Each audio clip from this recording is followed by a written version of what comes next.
ഗുണാനുഭവങ്ങൾക്ക് മുൻതൂക്കമുള്ള ശുഭസൂചനകൾ നൽകുന്ന ഒരു വർഷമാണ് മുന്നോട്ടുള്ളത്. ഇതുവരെ നിലനിന്നിരുന്ന തടസ്സങ്ങളും അവയെ തുടർന്നുണ്ടായിരുന്ന മനപ്രയാസങ്ങളും വിട്ടകലും. നാനാപ്രകാരത്തിലുള്ള ധനലാഭം പ്രതീക്ഷിക്കാം. പ്രതിസന്ധി ഘട്ടങ്ങളിൽ അപ്രതീക്ഷിത കോണുകളിൽ നിന്നുപോലും സഹായം ലഭിക്കും. ദീർഘനാളായി അലട്ടിക്കൊണ്ടിരുന്ന ആരോഗ്യ പ്രശ്നങ്ങൾക്ക് ശമനമുണ്ടാകും.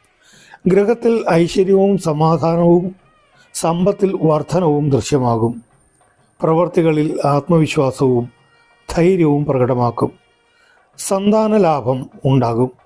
അതുപോലെ സന്താനങ്ങളെക്കുറിച്ചുള്ള ആശങ്കകൾക്ക് പരിഹാരമുണ്ടാകും.